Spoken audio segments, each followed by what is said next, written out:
In April 1945, American soldiers discovered Hitler's most dangerous secret buried 2,000 feet underground in the Kaiserroda mine near Merkers, Germany. When the U.S. 90th Infantry entered on April 7th and opened the vault the following day, they found far more than the gold they expected. Inside sat 4,173 bags containing 8,307 gold bars, roughly 400 tons of stolen art, and 400 tons of documents proving the regime's crimes. Though Merkers turned out to be just the beginning of a much larger story. Hundreds more vaults waited across crumbling Germany in salt mines, castle basements, monastery crypts, and underground bunkers, each one filled with paper the regime left behind as it fled. While most accounts focus on what was destroyed as the empire collapsed, they miss the central contradiction that defined Hitler's government and would eventually help convict its leaders.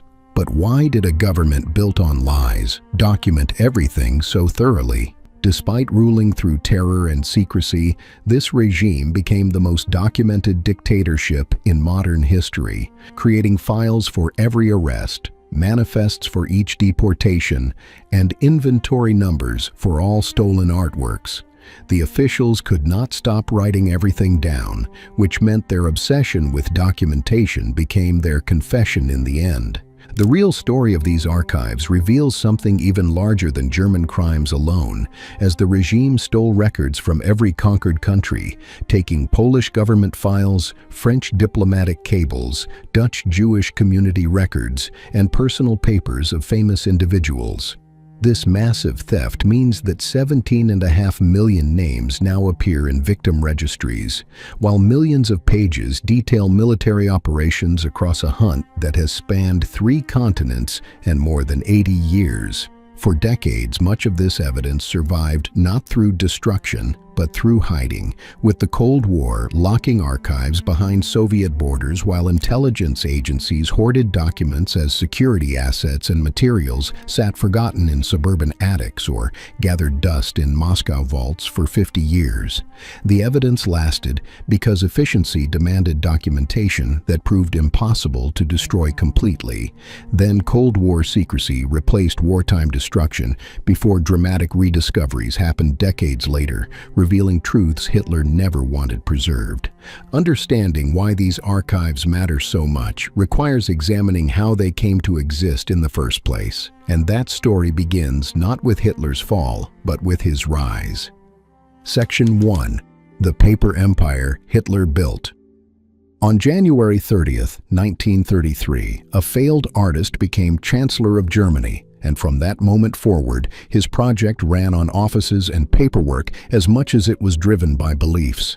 Every transformation of German society required documentation, which meant each step toward dictatorship left a paper trail that would later be used against the regime. The Reich, that would eventually drown in its own archives, started with a simple idea: total control demands total information. Because Hitler and his inner circle needed to know everything, track everyone, and monitor all aspects of German life, paperwork became the foundation of their entire system. This record-keeping system developed rapidly as the state expanded with new ministries and offices, each one generating its own files. The Reich Ministry of Propaganda under Joseph Goebbels churned out censorship reports and media directives, while the Reich Chancellery under Hans Lammers processed thousands of government decisions. At the same time, the Foreign Office under Joachim von Ribbentrop, who took charge in 1938 after replacing Neurath, maintained diplomatic cables and treaty files, and the SS Main Office under Heinrich Himmler created personnel records and security reports. Yet the documentation went far deeper than routine government business. What drove this obsession with recording every detail, even those that would later prove criminal? Racial laws required proof, and the Nuremberg Laws of 1935 demanded family trees showing Aryan ancestry back to 1800. As a result, Germans had to research birth certificates, marriage records, and church baptism books, all of which were copied and filed into thick personal folders. Beyond this basic requirement, SS members faced even stricter standards, with marriage applications needing racial assessments, medical examinations, and family background investigations. And every form went into a permanent file. By the end of the war, in 1945, about 10.7 million index cards had been collected. Each card represented a party member, and each member had a file containing their name, photo, party number, join date, promotions, awards, disciplinary actions, and current address. Consequently, the system was designed for total control and grew to excessive levels. Military rebuilding added another layer to this growing paper empire. Hitler's secret buildup of the German military required hidden budgets, false accounting, shell companies, and coded communications. Yet despite all these deceptions, every scheme still meant documents, including contracts with weapons manufacturers, production reports from steel mills, shipment lists for weapons, and training schedules for new divisions. The obsession with documentation reflected deeper thinking about power and control. Everything must be counted, measured, tracked, and recorded to maintain efficiency through paperwork, control through information, and power through documentation. Meanwhile, political crackdowns created their own paper trail. The secret police maintained files on those seen as enemies, including communists, social democrats, trade unionists, Jewish people, Jehovah's Witnesses, and anyone considered suspect. Each file held reports from informants, notes from harsh questioning, arrest orders, and prison assignments. At the same time, concentration camps kept careful records from the start. Dachau opened in March 1933, and within months it had its own filing system with prisoner registration books, transport lists, work assignments, punishment logs, and documentation of casualties. Furthermore, every measure against Jewish people meant more paperwork. Business licenses were revoked, property was taken, and bank accounts were frozen. Each action required official justification through forms filled out, stamps applied, and copies distributed. As a result, the regime was drowning in its own documentation, yet Hitler demanded more.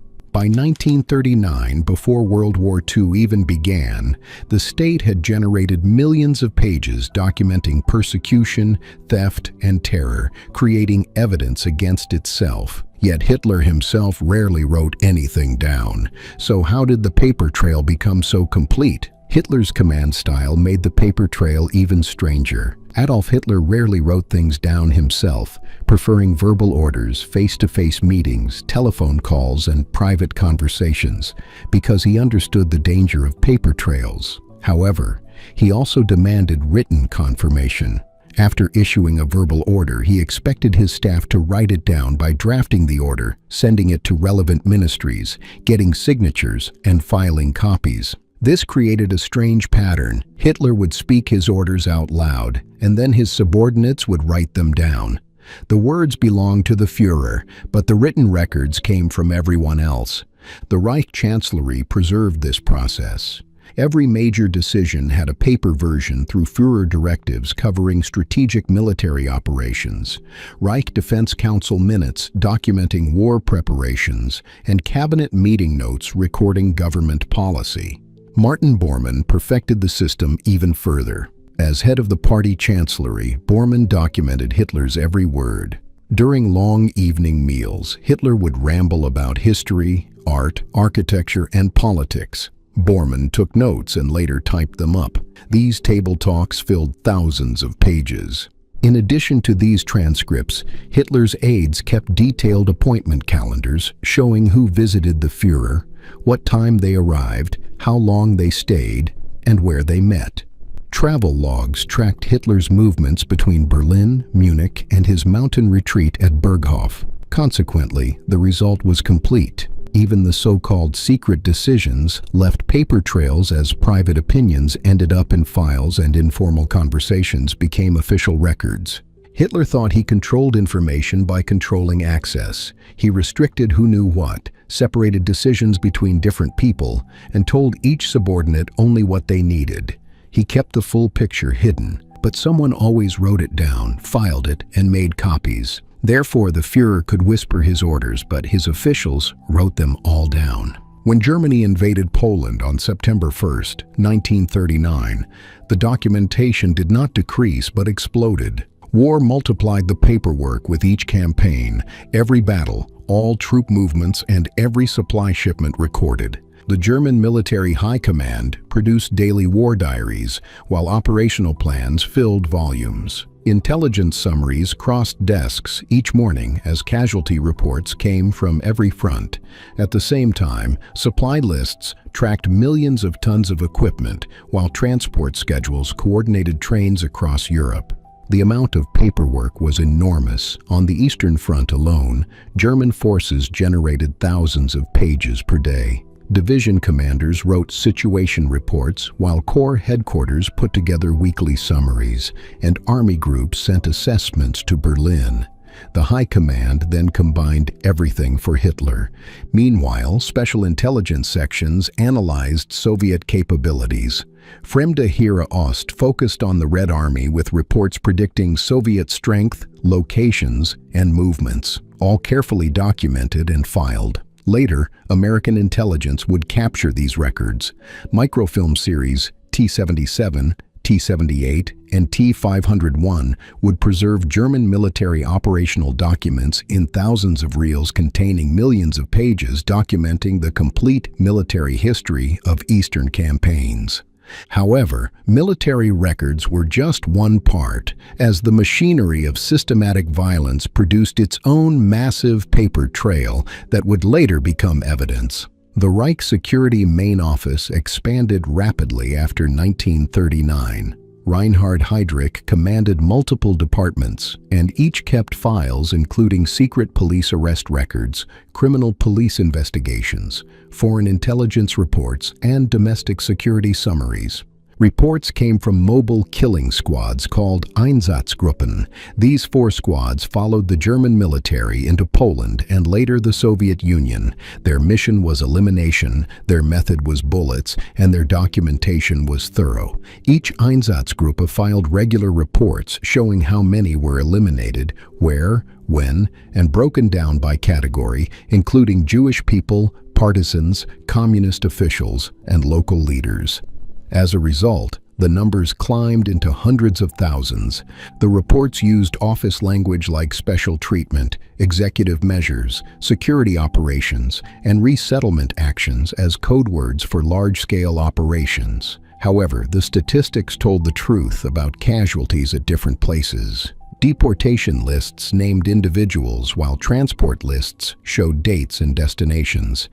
At the same time, concentration camp registration books logged arrivals, while labor assignment records tracked work assignments. Documentation noted causes that were often false, but always recorded. Furthermore, the SS Economic Administration managed the camp system with files covering budgets, construction, supplies, and staffing. This included contracts for barbed wire, purchase orders for Zyklon B gas, building plans for crematoria, and financial reports on prisoner labor. On January 20, 1942, the Wannsee Conference generated one of history's most chilling documents. 15 officials met in a Berlin villa to coordinate the final solution to the Jewish question, and their secretary took minutes with 30 copies detailing plans for organized persecution. Multiple copies went to relevant offices, and while most were destroyed after the war, one survived in Foreign Office files. The meeting discussed transporting 11 million Jewish people to camps, working them through forced labor, and eliminating the survivors, all of which was written down and filed away. The contradiction deepened with every year of war. The regime committed crimes that had never happened before, yet it documented those crimes with thoroughness never seen before. Despite the obvious danger, the officials could not stop writing, even when writing condemned them. By 1943, Allied bombing raids threatened German cities. Berlin suffered regular attacks while government buildings burned and military headquarters moved. Therefore, the leadership faced a choice: protect the archives or lose them. The evacuation began that year. Hermann Göring authorized it, and Walter Funk, president of the Reichsbank, carried it out. The plan was simple: move critical documents to safe locations. Salt mines offered perfect storage with deep underground facilities protected from bombs and stable temperature and humidity. As a result, multiple sites were selected across Germany. The Kaiserode mine at Merkers would hold Reichsbank files and gold, while Schloss Banz in Bavaria would receive some Foreign Office diplomatic cables. Various castles and monasteries would store SS and party records as Hitler's personal papers went to Berghof. The logistics were massive, with trains hauling crates from Berlin, trucks moving files to rural locations, and forced laborers carrying boxes into mines. The spreading out took months. At the same time, selective destruction also began. As Soviet forces approached from the east, Reich Chancellery staff burned papers, while SS offices in occupied territories torched files during retreat. However, the destruction was incomplete due to too much paper and too little time. Conflicting desires fought for control. Some officials wanted evidence destroyed to hide crimes, while others wanted records preserved for the planned Alpine Redoubt resistance. Still, others hoped to use documents for negotiating with allies. As a result, the outcome was incomplete and random. Some materials burned, some were buried, and some were simply abandoned. The paper empire was crumbling, but fragments remained everywhere. By April 1945, with the Reich collapsing, multiple frantic efforts to save or destroy evidence proceeded simultaneously. In those final days, Goebbels had his complete diary copied to glass microfilm plates and buried in a garden in Potsdam, while the Foreign Office microfilmed diplomatic correspondence with thousands of pages reduced to compact reels. At the same time, Hitler's aides sealed personal papers at Berghof, as Bormann tried evacuating party chancellery files, but trains were not available. In the Führerbunker beneath Berlin, final documents piled up, including Hitler's last orders, military situation reports showing hopeless positions, appointment logs recording who visited in the final days, and personal correspondence. Meanwhile, Soviet forces closed in from the east, while American forces advanced from the west. The moment had arrived when Hitler's lost archives were literally being created in salt mines and castle basements, in underground vaults and burning buildings. The secrets waited to be found. Each location held evidence, while each cache told part of the story. Together they would document 12 years of dictatorship and 6 years of war, all preserved by the regime that wanted them destroyed. The government had documented almost every aspect of the Reich, including military operations, strategic planning, intelligence assessments, diplomatic correspondence, economic management, industrial production, police actions, court proceedings, personal relationships, daily routines, and private thoughts. Military records filled warehouses with German military high command operational orders, campaign plans for Poland, France, and Russia, reports analyzing what went wrong, intelligence summaries from every theater, orders of battle showing troop positions, supply tracking documents, equipment lists, and training schedules. These materials later became the NARA microfilm T-series, with T-77 holding Armed Forces High Command files, T-78 preserving Army High Command, and T-501 containing military government records from occupied territories. Consequently, researchers could rebuild entire campaigns from these documents. SS and secret police records revealed the terror system through Heinrich Himmler's files as Reichsführer SS, Reich Security Main Office operational reports from all 7 departments, Einsatzgruppen reports from the Eastern Front, deportation lists showing names, dates, and destinations, camp management records, prisoner files, personnel files of SS officers, racial assessments, and family history research. The NARA T-175 series preserved SS documents, while T-580 held SS economic and management materials. Together, they documented the evolution from early persecution to systematic violence. Personal documents offered intimate glimpses into the regime's inner workings. Hitler's unpublished second book from 1928 outlined foreign policy goals, while Joseph Goebbels kept a nearly daily diary from 1923 to 1945, spanning 29 volumes when finally published. Alfred Rosenberg's diary covered 1934 to 1944 as Himmler's appointment diaries tracked meetings and trips. Martin Bormann's meeting notes recorded Hitler's statements. These personal materials survived in various locations, with some in Western collections, many in Soviet archives, and a few in private hands. Economic records showed organized theft through Reichsbank financial ledgers, four-year plan, economic reports, Armaments Ministry production statistics, labor assignment records showing forced workers, looted art inventories, and gold and currency seized from victims. The Merkers' discovery included much of this, with 8,000 gold bars, 3,000 bags of gold coins, 55 crates of bullion, 8 bags of dental gold and jewelry from concentration camp victims, and 400 tons of documents proving where it all came from. This mountain of evidence survived through luck and determination. However, first it had to be found. As the Reich collapsed in spring 1945, a frantic hunt began. Allied forces were not just hunting the regime, but something far more valuable: the paperwork that would prove what Hitler had done and tell the world the truth. Section 2. Capturing the documents.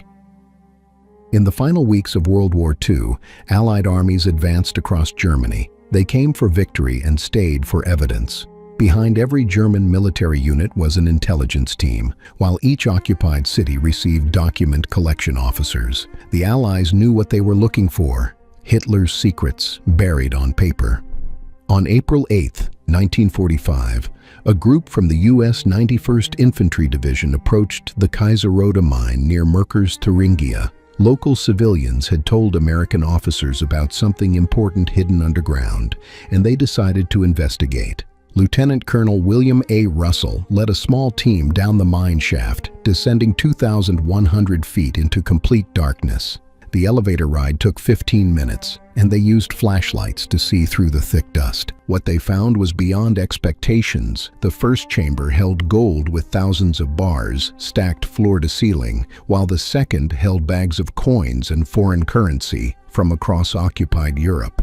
In a third chamber, they discovered crates of art, including paintings, sculptures, and cultural treasures stolen from museums. Then they reached the document rooms, where canvas sacks lined the walls, metal chests stood in rows, and filing cabinets filled entire sections. Russell estimated 400 tons of documents sat in those chambers. The materials came from the Reichsbank and Economics Ministry, with financial records, banking ledgers, organized documentation of theft, transfer orders for gold seized in occupied countries, inventories of jewelry and currency taken from concentration camp prisoners, and accounting for theft on an industrial scale. The Merkers mine revealed something crucial about the regime's inability to destroy its own evidence. What they discovered showed that the regime hid evidence but could not destroy it because the impulse to document was too strong. Even facing defeat,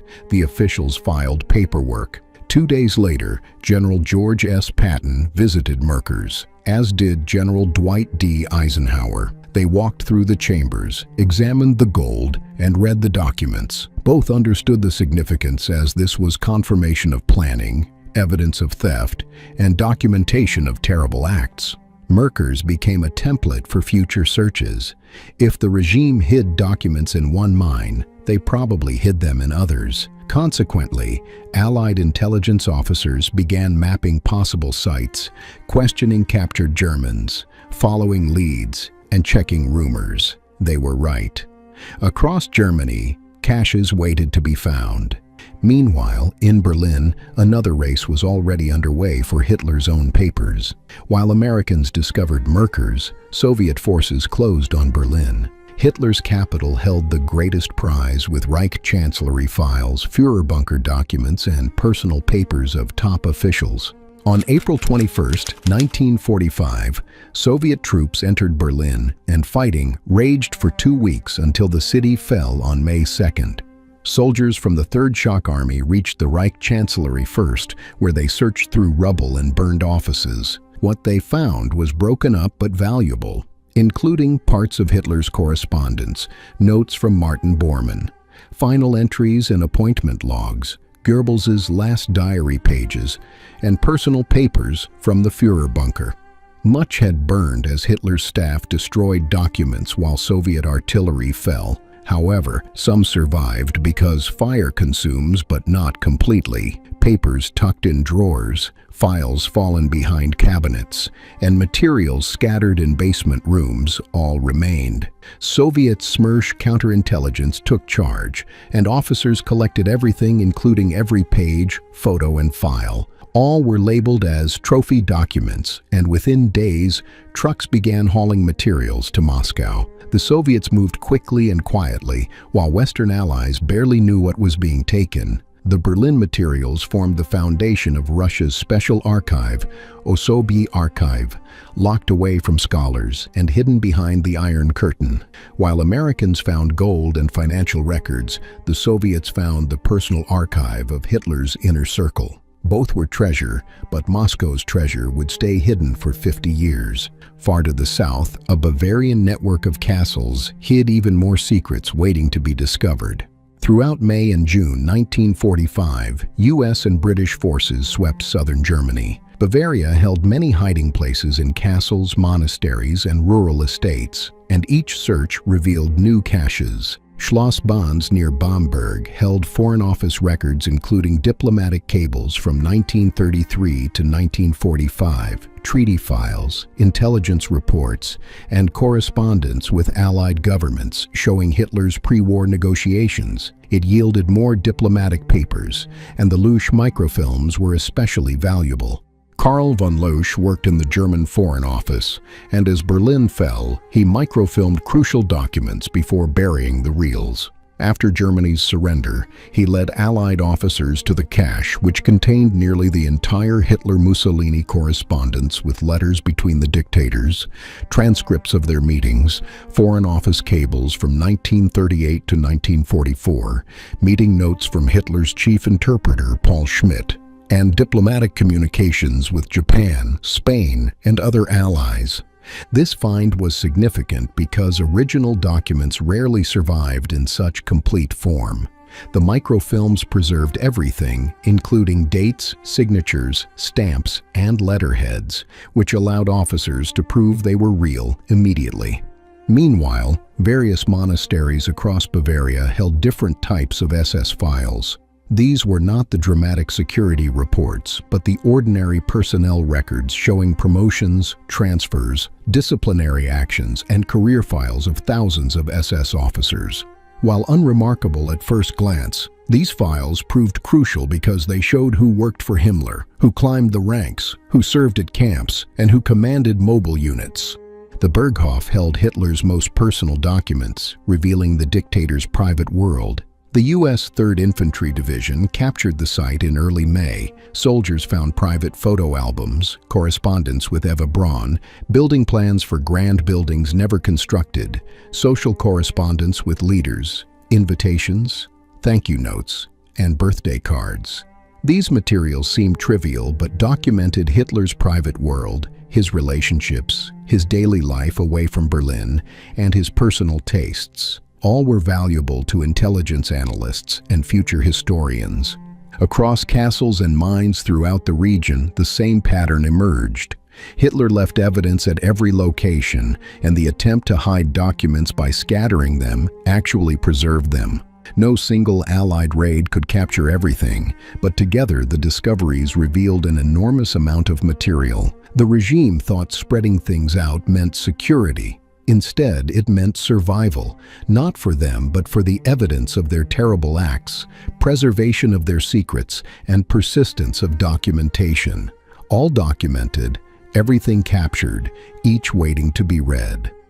By summer 1945, the problem changed. Finding documents was easy, but dealing with them was hard. Allied forces drowned in captured documents with millions of pages, hundreds of thousands of files, and crates filling warehouses. Therefore, the problem shifted from finding documents to processing them. They needed a system. Immediately after the war, the U.S. Army established the Berlin Document Center in Berlin-Zehlendorf to bring together personnel and party files. In 1994, it passed to the Bundesarchiv, West Germany's main national archive. The center's holdings were staggering, with about 10 million index cards. Each card represented a party member, and hundreds of thousands of complete files existed, including SS service records, SA enrollment files, secret police personnel rosters, and professional organization memberships. This was the personnel database of the entire movement, with all members across ranks, every promotion, each award, each transfer, names, photos, signatures, join dates, party numbers, and home addresses. The information served immediate purposes, as officials needed to screen Germans for party membership. War crimes investigations needed background on suspects, and military government needed to check German officials. The Berlin Document Center provided all this. The center almost did not exist, and one man's quick thinking saved millions of records. In May 1945, a German paper mill prepared to turn party files into pulp. Trucks had already started hauling archives from Munich, and the paper would be recycled with the records destroyed. However, Michel Thomas, a German-speaking Jewish survivor who became a U.S. Army officer, discovered the warehouse before pulping began. He secured the site immediately, and by doing so, he saved millions of records.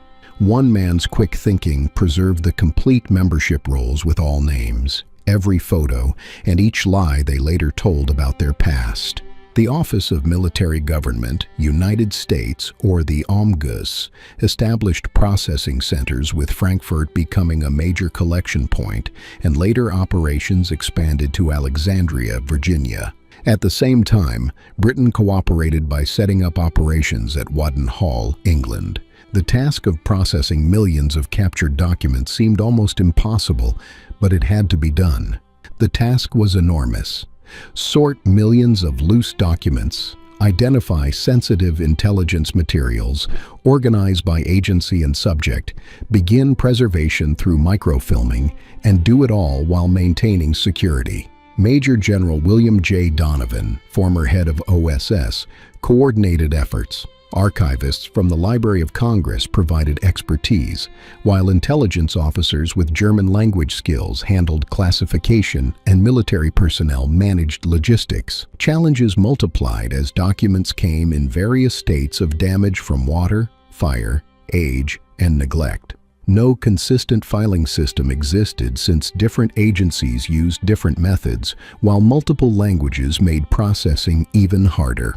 Everything carried security classifications, and competing demands emerged between intelligence value and historical preservation. Despite these obstacles, the work continued day by day and file by file as the captured archives took organized shape.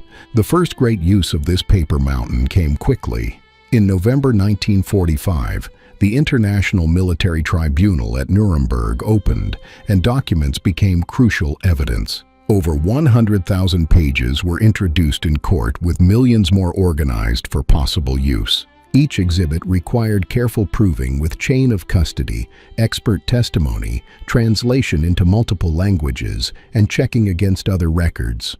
As a result, the prosecution built cases from paperwork. Führer directives proved aggressive war planning, while SS reports documented systematic violence. Deportation orders bore evidence of Hitler's knowledge, and economic records showed organized theft. Consequently, the defendants faced their own signatures, their own orders, and their own reports. Göring claimed he followed orders, but records showed he gave orders. Similarly, Frank denied knowledge of camps, but documents listed his inspection visits. Speer pleaded ignorance of slave labor, yet files assigned workers to his factories. Their defenses crumbled under documentary evidence. The global audience saw actual documents projected in court, and while witnesses testified, papers testified louder with cold, precise, and undeniable facts. Nuremberg set a new standard showing that paper trails could prosecute war criminals. While Western allies organized their records, the Soviet Union ran its own vast seizure operation. Soviet forces had captured more territory than anyone, including Poland, Eastern Germany, Austria, Czechoslovakia, and Hungary. Everywhere the Red Army went, documents followed. Soviet trophy brigades accompanied military units with their mission being cultural seizure of art, books, scientific equipment, industrial machinery, and especially archives. Target sites included Berlin government buildings, Vienna archive buildings, Prague collections, and German military headquarters across Eastern Europe. The Soviets took German government files, party records, military operational documents, and personal papers of leaders. However, they also took what the regime had stolen, including collections from occupied countries, Jewish community records, Masonic lodge files, and university libraries. The scale was immense, with an estimated 3 million captured German documents and entire trainloads shipped to Moscow. Additional materials from other countries were all designated for the Special Archive. Soviet reasons for taking these documents were complex, including intelligence gathering for security, historical documentation of terrible acts, cultural payment for Soviet wartime losses, propaganda value, strategic advantage, and general Soviet secrecy culture. The Special Archive became one of the Cold War's best-kept secrets, completely sealed from Western researchers. Osoby Archive was created specifically for captured materials in climate-controlled KGB facilities in Moscow, with security including guards and multiple clearance levels. Access was almost none. Contents included portions of Goebbels' diary microfilms, Himmler's appointment diaries covering 1937 to 1944, Foreign Office Secret Department files, personal papers of Alfred Rosenberg, Rudolf Diels's documents from early secret police operations, party chancellery management files, records from the Reich Security Main Office, materials from Führerbunker, and papers from Reich Chancellery. Storage conditions were professional, with climate control protecting documents. Organization was by capture, location, and agency. Some holdings were organized, while much was simply stored in warehouses. The Soviets knew they had valuable materials, but did not always know exactly what. However, nobody else knew either. The Moscow holdings were the greatest documentary mystery of the Cold War. Scholars guessed, defectors provided hints, and occasional references appeared in Soviet publications. However, organized knowledge was non-existent, and complete access was impossible. Soviet use of archives was selective and political. When propaganda value existed, documents appeared showing cooperation with the West to embarrass NATO allies. Soviet publications would cite captured German files to show pre-war British agreements, reveal American corporate ties, and demonstrate French appeasement. The archives also served East German purposes. War crimes trials in East Germany used captured documents. Unlike West Germany, the DDR prosecuted former officials aggressively. Soviet collection provided evidence leading to convictions, and the contrast embarrassed West Germany. Soviet historians received limited access, requiring special clearance with publication needing approval. Even sympathetic scholars faced restrictions. The materials served state purposes and were not available for independent research. Reasons for secrecy were multiple.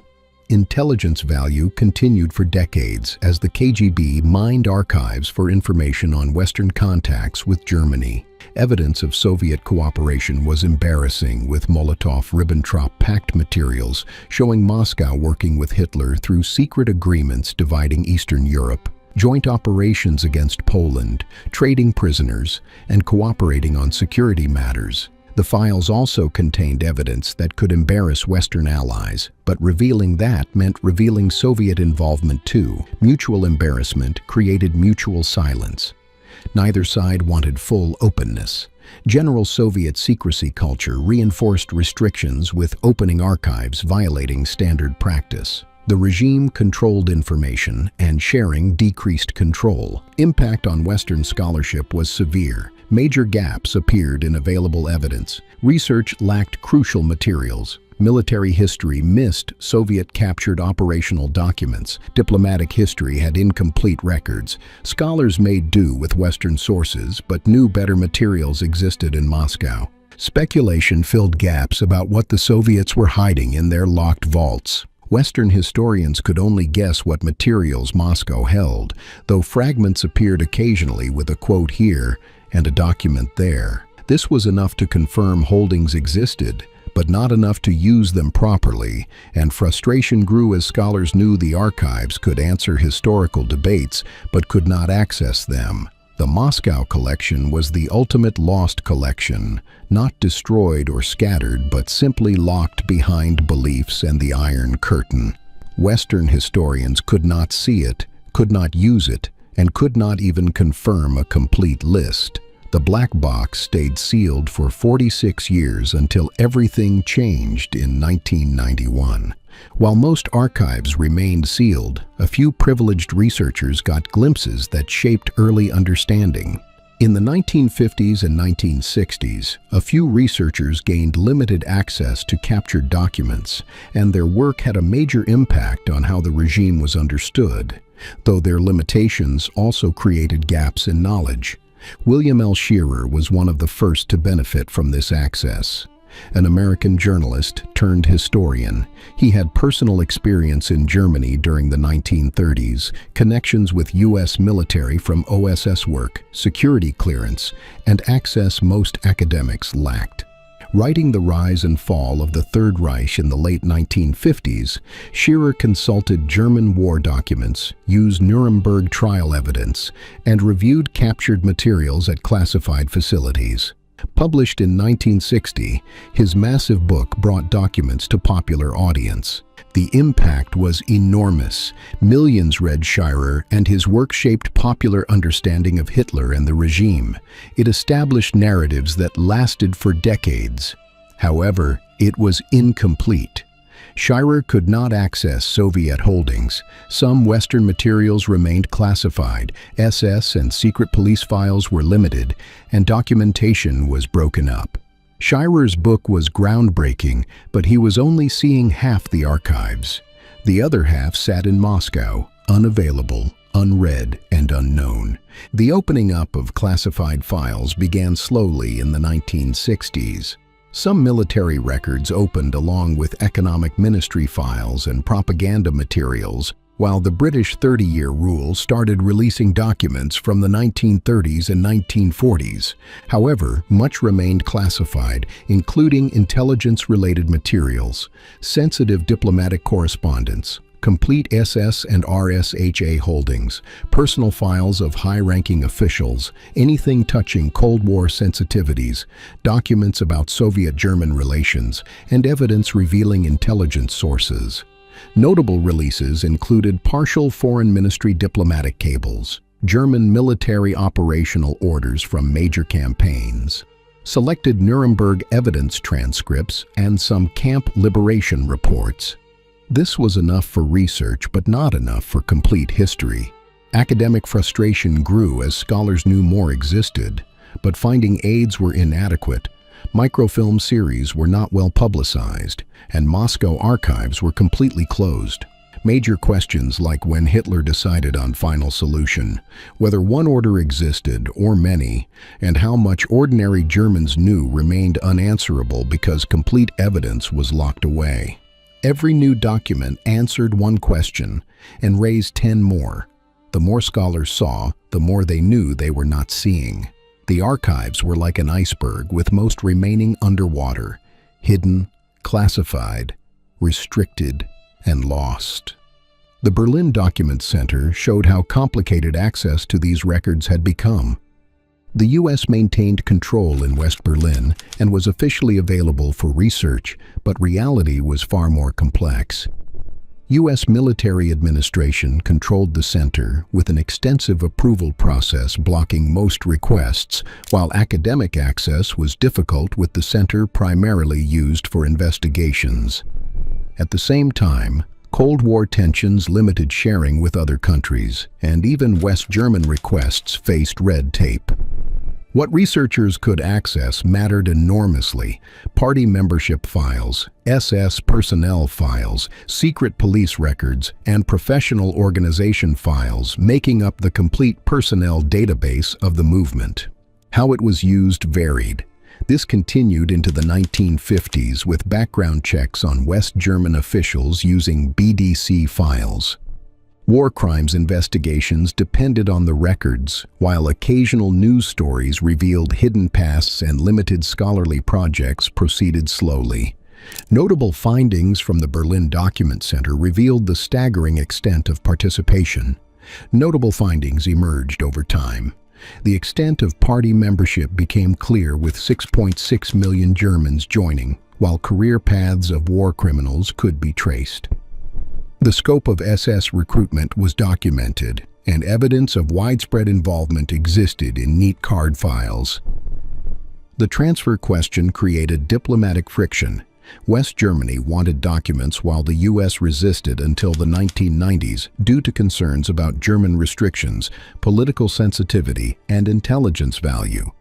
This was eventually resolved in 1994, 50 years after capture, when the Berlin Document Center finally transferred to German control. The contradiction was complete.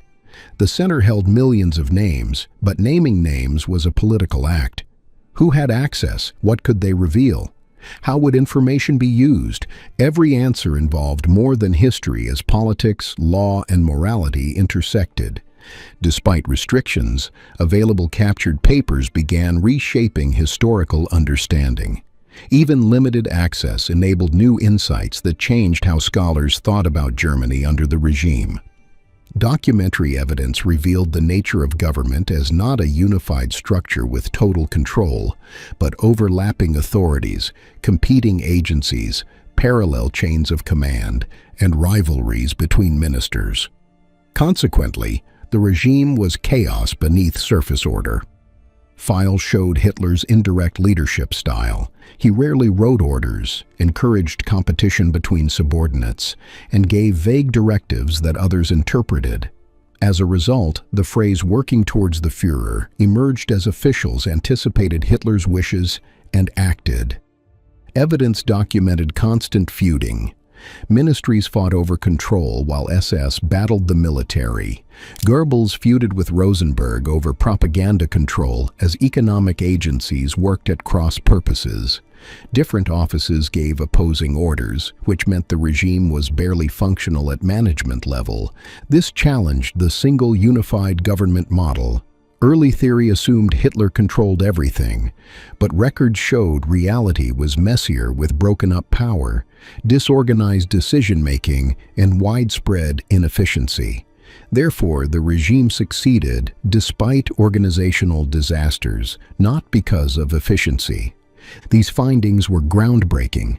They complicated the picture, raised questions about Hitler's actual control, and revealed the regime's internal contradictions, all from documentary evidence. The paper trail was particularly important in understanding how systematic violence was planned and carried out. Available evidence by 1970 included Wannsee conference minutes, Einsatzgruppen operational reports, deportation orders and transport lists, camp construction and supply records, and budget documents for facilities. The machinery was documented. What these revealed was systematic planning carried out through offices and paperwork, a wide circle of knowledge, the financial side of operations, and progression from discrimination to violence. Not spontaneous violence, but organized operations with millions of participants. Scholarly developments followed. The functionalist versus intentionalist debate began.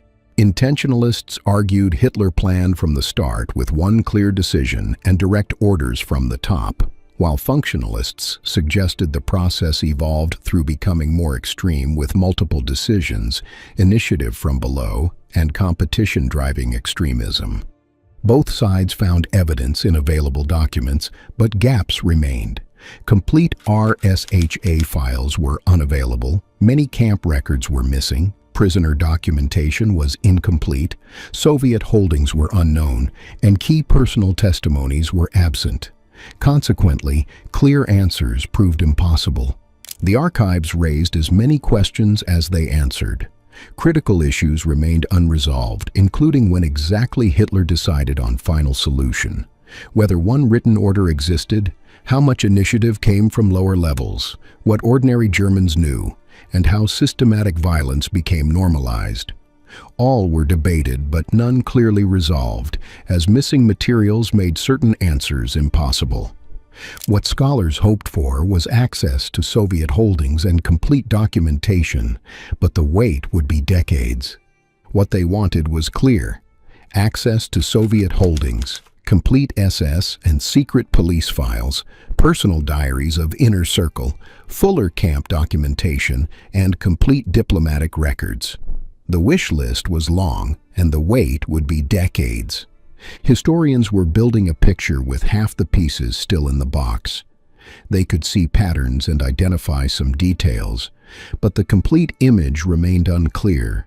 Too many pieces were missing, too many were locked in Moscow, and too many were still classified in Western collections. For 30 years, from 1950 to 1980, this was the state of affairs. Some access, many restrictions, constant frustration, and incomplete understanding. The archives existed, but Hitler's secrets remained partially hidden, lost behind classifications and politics, lost behind the Iron Curtain, and lost to scholars who needed them most. The Cold War kept Hitler's archives cold, and while the paper trail survived, following it remained difficult. The documents waited, locked in vaults, stuck in red tape, and hidden in Moscow, preserved but completely inaccessible. The greatest evidence collection in history was about to become a weapon in a new war, locked away not by Hitler, but by the very people who captured it. Section 3. Cold War Secrecy. The Allies had won the war and captured Hitler's files. Now they faced a different question: what to do with them? The answer would be shaped by politics, security concerns, and the emerging Cold War. For 3 decades, vast portions would remain lost, not through destruction, but through deliberate restriction. The United States launched a huge project with codename Captured German Records. The goal was to preserve and organize documents before returning them to Germany, and the method was to microfilm everything important. The scale was enormous. Over 12 years, the program would produce more than 5,000 rolls of microfilm for Foreign Office records alone, while millions of pages were photographed at multiple facilities. Alexandria, Virginia became the primary American site, while Wotton Hall in England handled British operations, and joint teams coordinated efforts between the two nations. As this work began, the German War Documents Project prioritized foreign policy records, including diplomatic cables, treaty negotiations, international correspondence, and intelligence reports. The materials revealed pre-war German planning, showed Hitler's diplomatic manipulations, and documented broken agreements. Military documents came next, with German military operational orders, strategic planning files, intelligence assessments, and after-action reports preserving the complete military history of campaigns. SS and secret police files followed with personnel files, security reports, police actions, and camp management documenting the machinery of terror. Primary motivations were mixed between intelligence value, preservation, and eventual return to Germany. Intelligence value during the Cold War topped the list as U.S. and British agencies wanted information about Soviet operations and Eastern Europe. The materials contained details on German-Soviet relations, Red Army capabilities, and communist movements. At the same time, preservation of deteriorating originals mattered because paper aged, ink faded, and documents crumbled. Microfilm created permanent copies that could survive decades. Multiple access points became possible with one set of microfilm at National Archives, another at the Library of Congress, copies for universities, and shared sets with allies. Distribution enabled research, while eventual return to Germany was always planned, but only after complete microfilming. Americans wanted to preserve everything before releasing custody. The process was careful and organized. Select documents by importance, create master negatives, produce reference copies, organize by series, and store originals separately. The famous NARA T-series designations emerged from this project. T77, T78, T175, T580, and T501 each indicated a document collection with each series containing multiple reels. They photographed almost every page of government documents. However, who would be allowed to see the photos? The microfilming solved preservation problems, but created access problems. Many documents contained information still considered sensitive, and the classification system turned Hitler's archives into Cold War intelligence. The issue was complex, and some materials revealed intelligent sources and methods. Decryption of German codes had produced records, and sharing documents might expose techniques still in use. Meanwhile, other files contained information about ongoing investigations as war criminals remained at large and evidence needed protection. Diplomatic records posed political challenges, showing uncomfortable Western contacts before 1939, including British appeasement, American isolationism, French agreements, and Soviet cooperation. No Allied power wanted these revealed during Cold War propaganda battles. Documents about Soviet-German relations were particularly sensitive, showing the Molotov-Ribbentrop Pact, German intelligence assessments of Soviet military capabilities, and cooperation between Moscow and Berlin from 1939 to 1941. Both sides had material they preferred hidden. Access restrictions multiplied as a result. Intelligence agencies had priority while academic researchers required security clearances. Many series were completely closed to public, and special permission was needed even for cleared scholars. Application processes took months and often ended in denial. Political considerations drove decisions. West Germany was becoming a crucial Cold War ally, and embarrassing revelations about former officials in government could weaken the alliance. Consequently, the need to maintain good relations outweighed historical openness. Soviet Union used documents for propaganda. Moscow would cite German files showing Western cooperation with Hitler. Therefore, Washington and London did not want to provide more ammunition. Controlling access meant controlling narrative. The result was a strange contrast. A vast archive technically existed but was practically invisible to most researchers. The public assumed materials were destroyed or lost, while only selective leaks appeared. Official histories used limited sources, and academic work faced enormous barriers. The records were not burned but stuck in red tape and classification. Classification stamps worked as well as flames. Documents might as well have been destroyed if no one could read them. Cold War complications could not prevent eventual return, though conditions were carefully negotiated. From 1956 to 1958, the U.S. began returning original documents, but only after complete microfilming finished. Every page was photographed first, and Americans kept copies of everything while Germans agreed to provide researcher access. Security classifications would be respected, and sensitive materials could remain restricted. The destination was Bundesarchiv, the West German Federal Archives.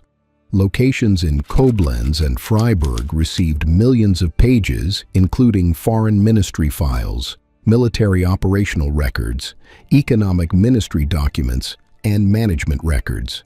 The volume was enormous. However, not everything returned. The Berlin Document Center remained under U.S. control until 1994, while intelligence-related materials stayed in American custody.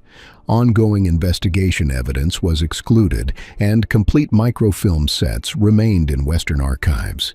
The U.S. wanted insurance, as physical copies in American possession meant continued access regardless of German policy. German restrictions quickly frustrated researchers. The promise of open access met reality through German privacy laws applied strictly, personnel files remaining classified, information about victims being protected, and certain diplomatic records staying sealed under national security provisions. Organized public access expanded only after the 1988 Federal Archives Act and subsequent early 1990s changes. Western historians who fought for return found themselves blocked by German administration. The irony was sharp. They pressured return and then could not access what was returned. Consequently, the documents moved from one locked vault to another in a different country with the same restrictions. The Germans got their files back and then locked them in their own vaults. Germany's right to control its own affairs created new barriers through different legal frameworks, varied privacy standards, and persistent security classifications. The documents were home, but were not available. Soviet Union's captured collections became one of Cold War's best-kept secrets. While Western collection had limited access problems, Soviet archives had no access at all. The door was sealed. Official designation was Особый Archiv, the Special Archive, later incorporated into Russian State Military Archive, RGVA, and State Archive for Politics and History. Location was climate-controlled KGB facilities in Moscow with security including guards and multiple clearance levels. Access was almost none. Content scope was massive, including German documents, archives stolen from occupied countries, personal papers of leaders, military and police records, diplomatic correspondence, and party management files. Notable holdings included complete runs of Goebbels' diary microfilms and critical leadership documents. These holdings included complete runs of Goebbels' diary microfilms, Himmler's daily appointment logs from 1937 to 1944, Reich Security Main Office files, Foreign Ministry encrypted communications, Party Chancellery management records, materials from Führerbunker, and papers from Reich Chancellery. Storage conditions were professional with climate control protecting documents, while organization was by capture location and agency. Some holdings were organized while much was simply stored in warehouses. The Soviets knew they had valuable materials, but did not always know exactly what. However, nobody else knew either. The Moscow holdings were the greatest documentary mystery of the Cold War. Scholars guessed, defectors provided hints, and occasional references appeared in Soviet publications. However, organized knowledge was non-existent and complete access was impossible. Soviet use of archives was selective and political. When propaganda value existed, documents appeared to embarrass NATO allies about cooperation. Soviet publications would cite captured German files to show pre-war British agreements, reveal American corporate ties, and demonstrate French appeasement. The archives also served East German purposes. War crimes trials in East Germany used captured documents, and unlike West Germany, the DDR prosecuted former officials aggressively. Soviet collection provided evidence leading to convictions, and the contrast embarrassed West Germany. Soviet historians received limited access requiring special clearance with publication needing approval. Even sympathetic scholars faced restrictions, as the materials served state purposes and were not available for independent research. Reasons for secrecy were multiple and overlapping.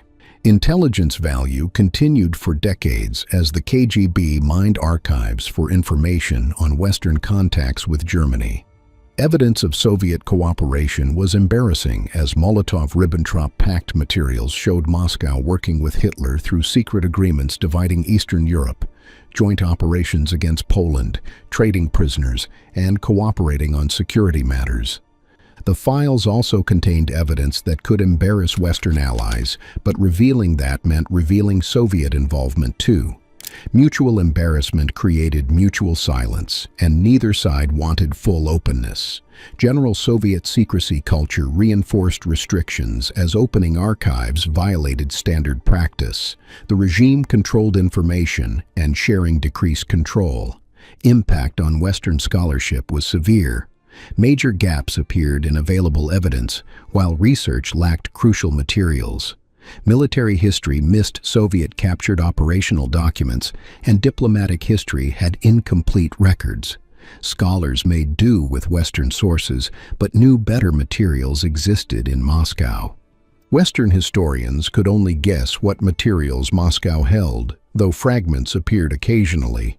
This was enough to confirm holdings existed, but not enough to use them properly, and frustration grew as scholars knew the archives could answer historical debates, but could not access them.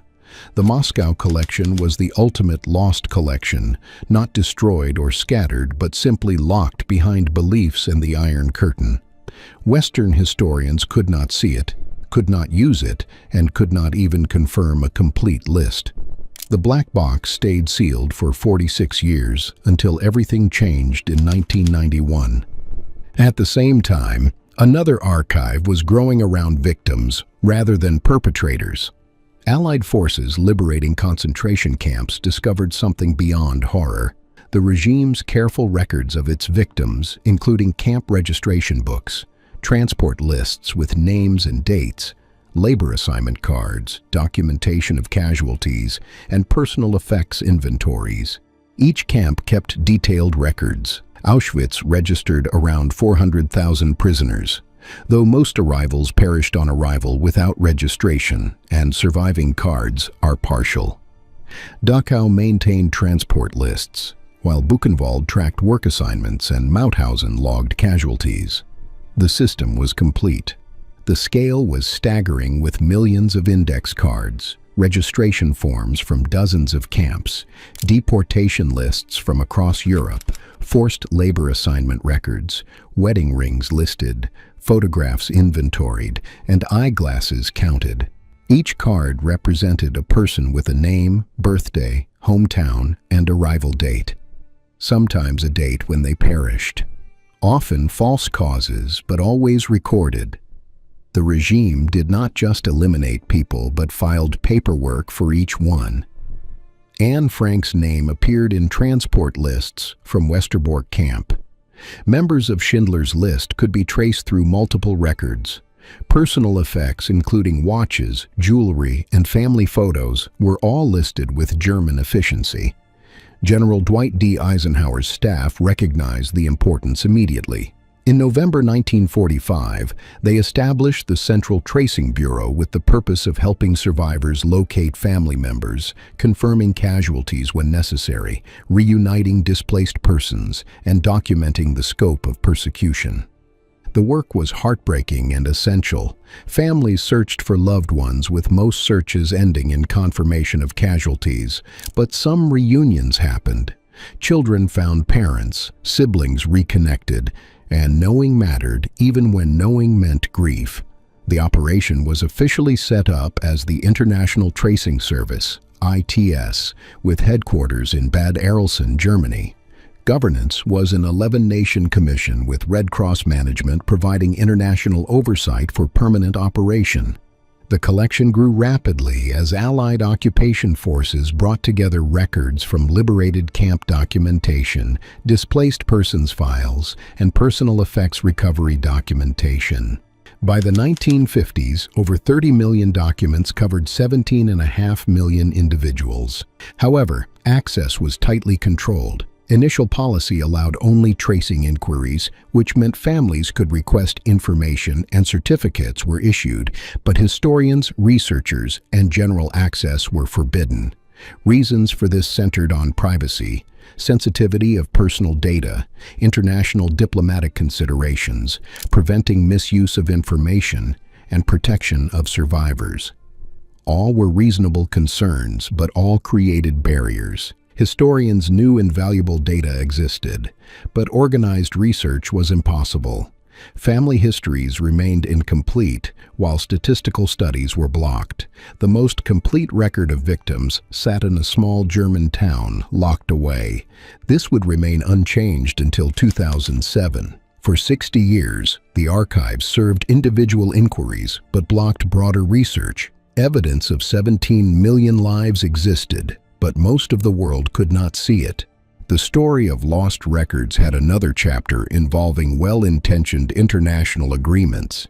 These documents were not hidden by the regime, not classified by intelligence agencies, and not locked by Soviets. Instead, they were sealed by a well-intentioned international agreement.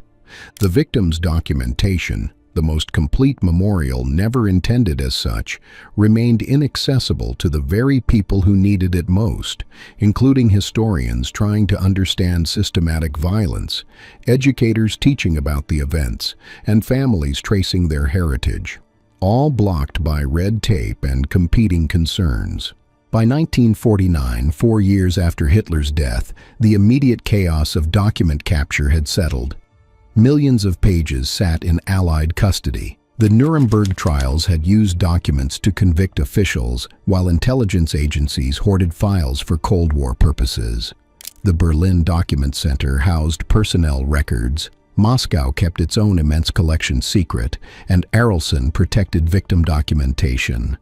However, questions remained. Who would control access? How much would be classified? What would scholars ever see? The answers would be shaped by the Cold War. For decades, Hitler's secrets would be lost not through destruction, but through secrecy. The archives existed but were organized, protected, hidden, and buried behind classifications, locked away behind Soviet borders, hidden behind international agreements. The great irony was complete. Hitler tried to destroy evidence, but his enemies preserved it and then locked it away. The paper trail survived, but for decades few could follow it.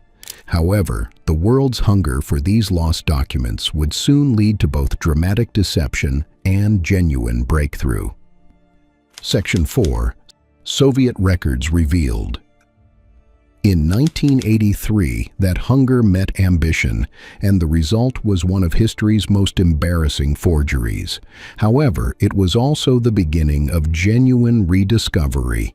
The Soviet Union would collapse, Moscow's vaults would open, real diaries would emerge, and the digital era would begin. The lost archives would become found. On April 25, 1983, Stern magazine, Germany's largest news weekly, made a major announcement.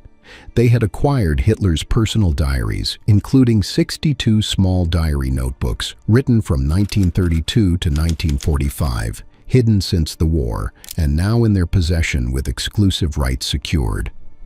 The claim was unusually big. Hitler never kept a diary, and from the outset, historians Eberhard Jäckel and Karl Dietrich Bracher were among the first to voice doubts. Hitler avoided writing things down, preferred verbal orders, and left few personal papers. Suddenly, decades of daily entries with complete coverage of the Reich in Hitler's own hand seemed impossible. The price was equally large. Stern paid nearly 10 million Deutsche Marks, the largest sum ever for historical documents, and the magazine staked its reputation on realness. Editors were confident they had done their homework, or so they believed. The source was Gerd Heidemann, a journalist with a strong interest in collecting souvenirs from the era. Heidemann was a Stern journalist who collected uniforms, medals, and documents. He knew dealers and collectors throughout Germany, and he claimed an East German contact provided the diaries with a story that they had been rescued from a plane crash at war's end, hidden for decades, and now smuggled west. Heidemann produced volumes gradually over several months. The black notebooks had red seals and Gothic script filling pages with dates and entries. Some volumes contained drawings while others had pressed flowers, and the details seemed real. Stern hired an expert to check handwriting with quick analysis under deadline pressure. The expert compared with known Hitler samples and gave initial judgment as consistent. Meanwhile, Lord Dacre, Hugh Trevor Roper, a respected British historian, was consulted and gave initial approval after brief examination. His reputation mattered, and his public support convinced skeptics. Media companies competed for publication rights. Sunday Times in Britain secured English publication, while Newsweek in America bought U.S. rights, and translation teams prepared for global release. The world was preparing to read what seemed to be Hitler's private thoughts. However, Hitler had never written a diary. The volumes were fake with every word, all pages, and each seal being complete lies that had been recently created. Immediate skepticism emerged. Historians noted content problems as David Irving, who had studied many original documents, pointed to concrete historical errors.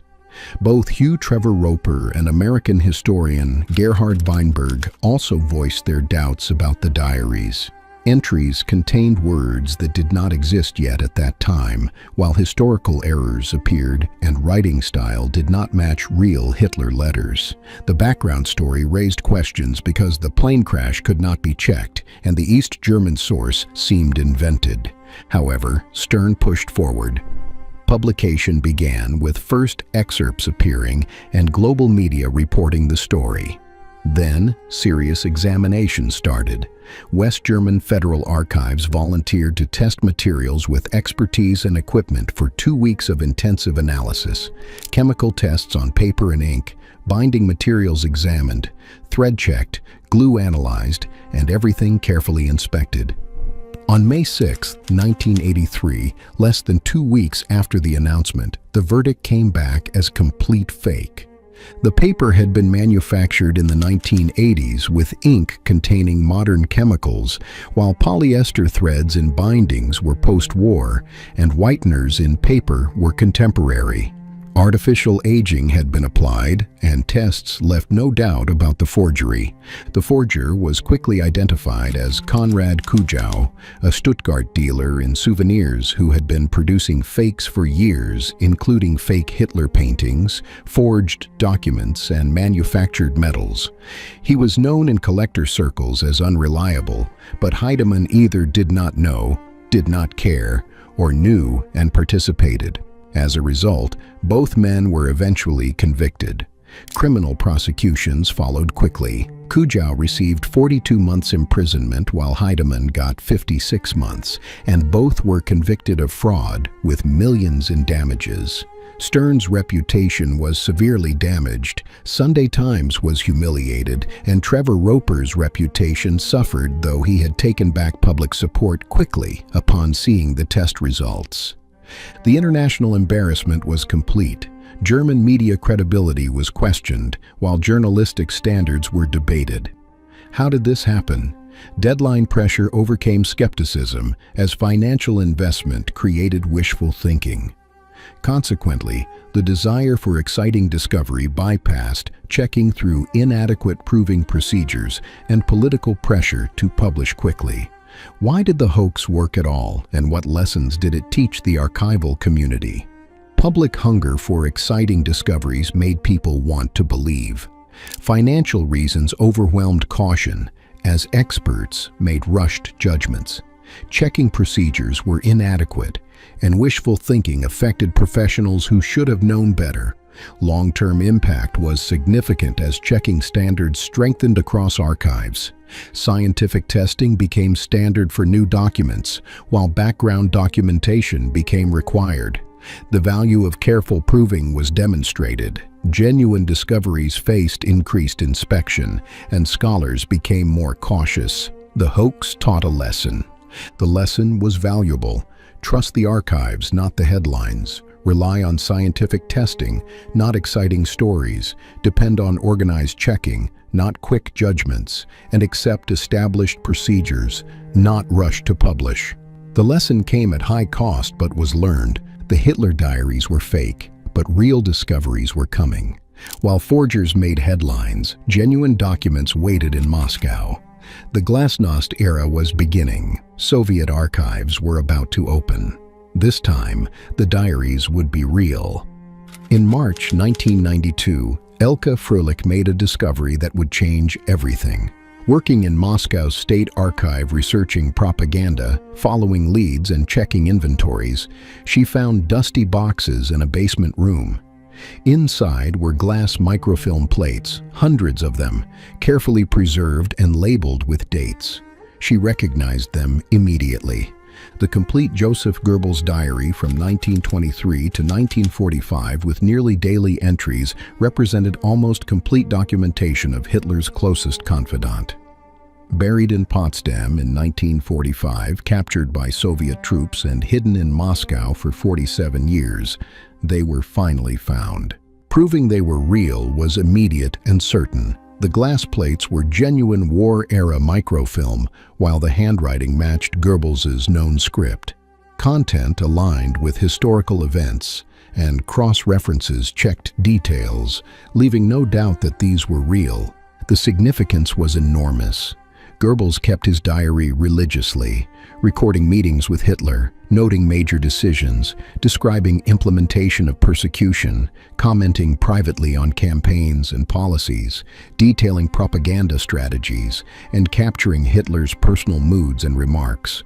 All in real time, not memories or looking back stories, but daily observation from inside Hitler's inner circle. Publication was arranged quickly. Institute für Zeitgeschichte in Munich cooperated with Russian archives for a critical edition in 29 volumes published between 1993 and 2008. Fully digitized by Bundesarchiv from 2010 to 2015, they are now available to any researcher with complete openness and full access. What the diaries revealed changed historical understanding.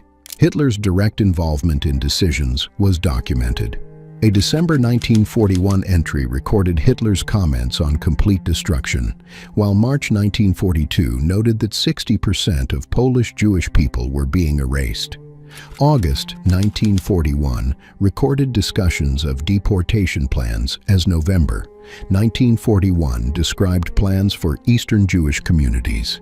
The diaries also show day-to-day regime operations in striking detail. Beyond major decisions, they revealed petty rivalries, policy debates, resource conflicts, propaganda coordination, internal tensions, personal dynamics of leadership, military setbacks, and growing desperation. They confirmed and detailed known events, answered disputed questions, filled gaps in timeline, and provided Hitler's actual words on key decisions. Not third-hand reports or faded memories, but direct documentation from the time. Goebbels was always listening, and Goebbels wrote everything down. His intense documentation survived his regime, while his glass plates outlasted his Reich. Truth preserved in microfilm form. However, Goebbels's diary was not the only major discovery. Other personal papers emerged as other vaults opened. The 1990s brought revelation after revelation. Alfred Rosenberg was chief believer in racial ideology, author of Myth of the 20th Century, and Reich Minister for occupied Eastern territories, responsible for Eastern racial policies involving widespread casualties, theft, and abuse. One of the key planners of systematic violence, he kept a diary. His handwritten journal from 1934 to 1944 documented high-level policy discussions, meetings with Hitler, planning for Eastern occupation, internal rivalries, and strategic debates, all recorded. In August 1945, U.S. forces captured Rosenberg's papers, including the diary. Materials were used at Nuremberg trials, and Rosenberg was convicted and executed October 16, 1946. His diary provided evidence of his terrible acts. Then it disappeared. Robert Kempner, American prosecutor at Nuremberg, illegally removed documents including the diary and took them to his Pennsylvania home. Kempner passed away in 1993, and his estate scattered materials. The diary was lost for decades with nobody knowing where it went. Alfred Rosenberg's 1934-44 diary, with large parts used at Nuremberg, was missing until recovered by U.S. ICE in 2013. The hunt for Rosenberg's missing diary took 20 years and crossed multiple continents. U.S. Holocaust Memorial Museum heard rumors that Kempner's secretary might have papers. Homeland Security investigations pursued the lead through long investigation, multiple witnesses, and document trail rebuilding. In April 2013, the diary was found in an upstate New York residence at a former Kempner secretary's home.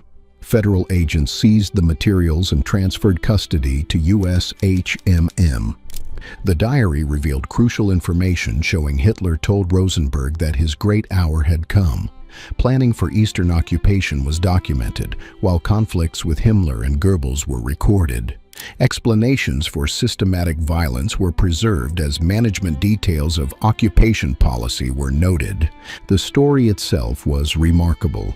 Rosenberg's diary traveled from Berlin to Nuremberg to a suburban American attic, and each move was theft of history, evidence, and memory. One man's illegal action hid critical documents for 7 decades.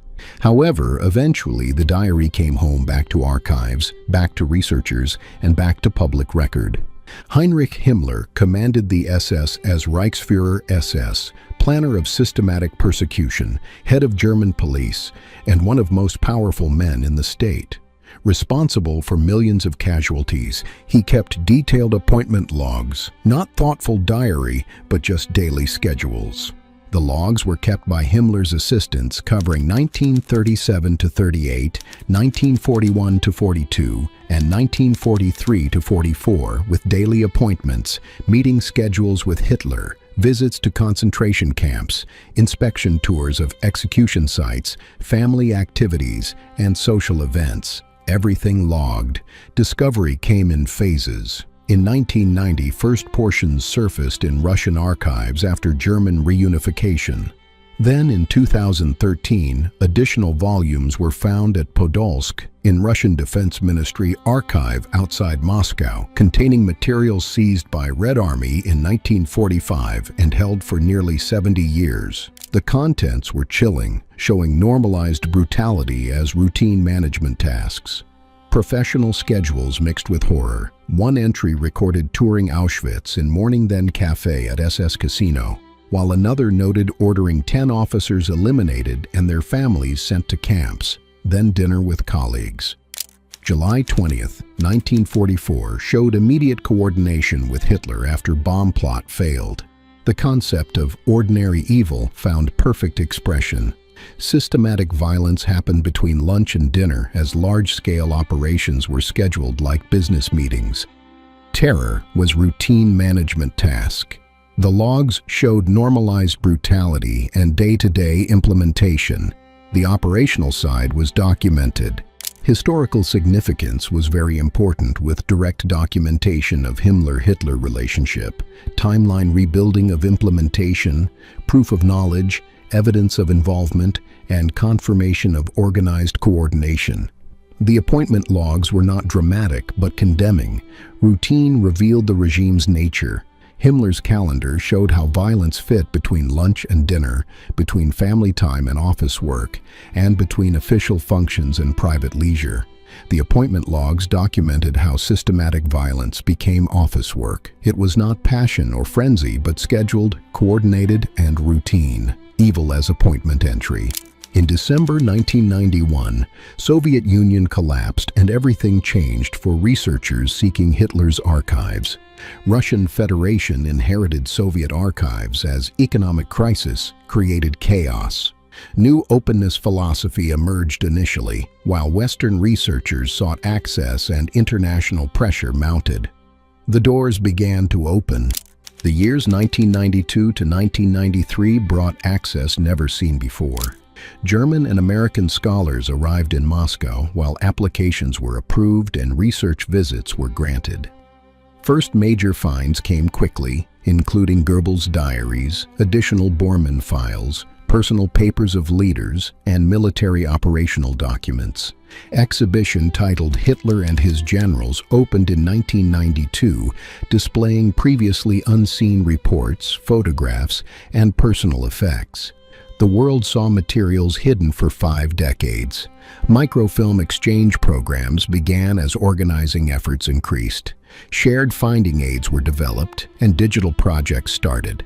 What became available changed understanding, including portions of special archive, military operational papers proving German planning, Foreign Office materials showing diplomatic schemes, personal papers revealing internal dynamics, and some RSHA files documenting terror operations. The Captured German Documents project expanded with U.S.-Russian-German cooperation. For the first time in 50 years, people could see what the Soviets had been hiding. Not everything and not all at once, but access existed.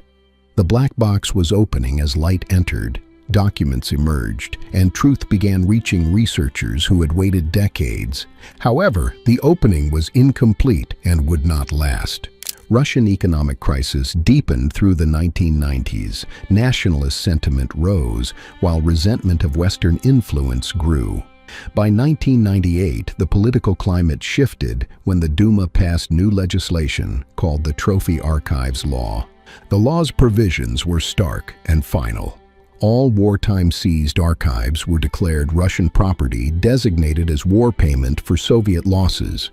Return was prohibited without equivalent trade, while access might be granted, but ownership stayed Russian forever. International reaction was swift and negative. Germany protested strongly as the law violated international agreements, while UNESCO expressed concern and archival community objected worldwide. U.S. attempted diplomatic pressure. Negotiations failed. Russia stood firm. Russian reasoning was simple and emotional. Germany destroyed Russian cultural heritage as 27 million Soviet citizens perished in war. Russia earned payment through historical records as cultural property. Western allies also kept captured materials. Why should only Russia return? The comparison to Western keeping of documents had validity. U.S. had not returned everything immediately, while Britain kept materials and France held captured files. Every victor seized archives. Why single out Russia? Result was deadlock. Russia would not return originals, while Germany would not drop claims. International agreements were ignored as access continued but became uncertain. Some materials were shared as copies. Digital images replaced physical documents, but originals stayed in Russia. Ownership stayed disputed. Permanent resolution stayed out of reach. Russia opened a door in 1992 and then installed a new lock in 1998. The message was clear: you can visit our archives but cannot reclaim them. Research is negotiable, but ownership is not. The spoils would stay in Moscow. Despite ownership disputes, available Moscow materials provided new insights that changed scholarship. Complete picture of decision-making emerged with fuller documentation, while diplomatic schemes were detailed and military planning exposed. Personal dynamics of leadership were revealed. Specific revelations mattered. Confirmation of Hitler's direct role came from multiple sources, while details of Operation Barbarossa planning filled gaps. Economic abuse of occupied territories was documented completely. Propaganda coordination showed organized lying, while internal power struggles revealed regime instability. Impact on scholarship was immediate. Some historical debates were resolved, while others became more complicated. Documentary gaps were filled as new research lines opened. Eyewitness testimonies were confirmed or sometimes contradicted. Evidence beat out guessing. Examples of findings included complete Foreign Office secret files, additional Bormann notes, Hitler's table talk transcripts in fuller form, military intelligence assessments showing German knowledge, and party chancellery management records revealing management chaos. Each discovery added detail. Each document answered questions. Every opened box rewrote a chapter, not completely but significantly. Understanding deepened as detail increased. Certainty grew on some points, while uncertainty grew on others. The archives taught what they always teach. History is complicated. Documents reveal and conceal, and truth exists in details. By the 2000s, technology changed how archives worked and who could access them. Scanning replaced microfilm, while digital files replaced paper copies. Internet replaced physical visits. The lost records were going online. Access exploded. The push for Arolsen Archives access succeeded in the 2000s. Survivor organizations campaigned throughout the 1990s with a simple argument. Time was running out, survivors deserved answers, families needed closure, research value was enormous, and privacy concerns could be addressed through rules. In November 2007, breakthrough came. International Commission agreed as full research access was granted. Partnership institutions were designated. While digitization plans were announced, the vault would open. Holdings were staggering. 30 million documents, 17.5 million individual victims documented, camp registration cards, transport lists, forced labor records, personal effects inventories, documentation of casualties, and displaced persons files. The most complete record of persecution ever assembled. Impact was immediate and emotional.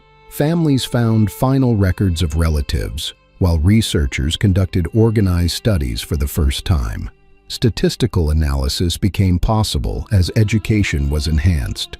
The Stolen Memory Project began returning personal items to families, including wedding rings, watches, and photographs. Small objects with enormous meaning, 17 million names, each one a person, each card a life, each document a memory. Hitler tried to erase them. The archives remembered them all. The filing cabinets outlasted the dictator. The records preserved what terror tried to destroy. Mass digitization projects expanded rapidly, making archives accessible worldwide instantly. U.S. National Archives began scanning microfilm series. NARAT series went online with millions of pages accessible worldwide, while International Research Portal created unified search. Finding aids were digitized, documents available instantly. German Federal Archives launched the Bundesarchiv digitization program with Goebbels' diaries fully scanned, photographs online, personnel files digitized, and search capabilities enhanced dramatically. What once required travel now needed only internet. British National Archives released German Foreign Office records online, including war crimes investigation files, intelligence reports, and harsh questioning transcripts.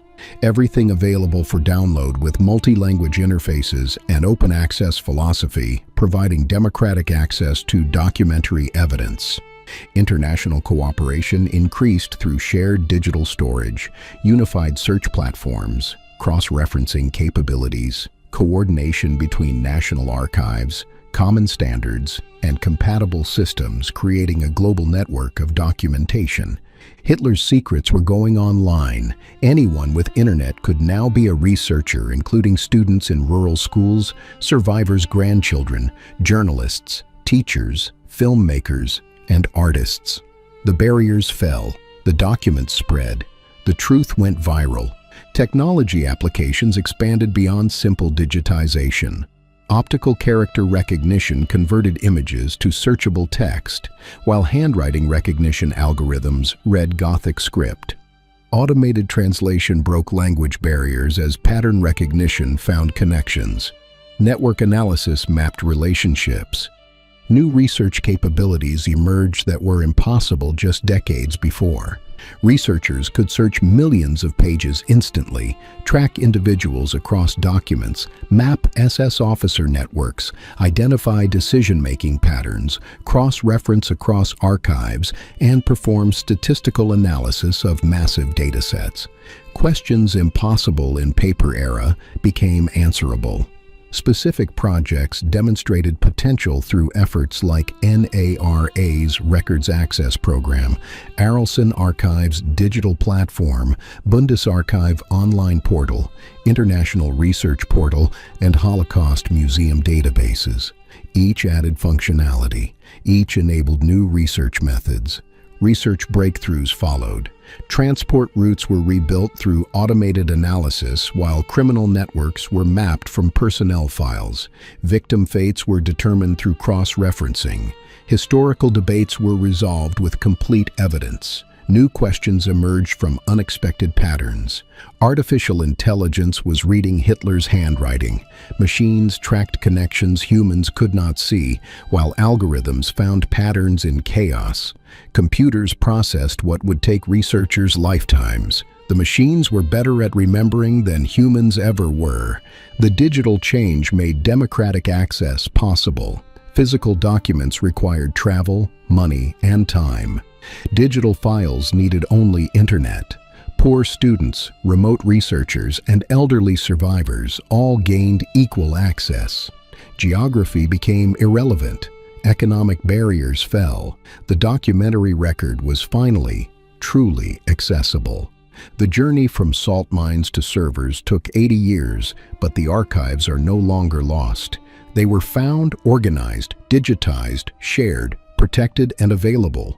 The secrets Hitler wanted destroyed were now preserved in millions of digital copies scattered across servers, backed up in cloud storage, and mirrored in multiple countries. Impossible to erase now. Permanent record of temporary evil. However, the survival of Hitler's paperwork raised important questions about what these documents actually revealed and how they changed our understanding. The answers form the final part of this story, examining the legacy of these archives and their impact on memory, justice, and historical truth. Section 5. The Archives' Impact. Hitler tried to rule through terror, myth, and secrecy, but he ended up ruling through paperwork. The documents survived, outlasted propaganda, defeated lies, and preserved truth. After 80 years of study by historians worldwide, the verdict is clear. The archives changed everything about how we understand this regime, how we understand systematic violence driven by the regime's beliefs about racial superiority, how we remember those who perished, and how we combat denial of historical atrocities. By examining these records, we can learn crucial lessons about the dangers of unchecked power and the importance of preserving historical truth. The documents revealed the nature of power in this regime, not as efficient total control, but as competing powers, overlapping authorities, and inspiring but indirect leadership. According to historians studying captured correspondence, the phrase "working towards the Führer" explained the dynamic as subordinates anticipated Hitler's wishes, started extreme measures based on the regime's ideology, and competed to please him.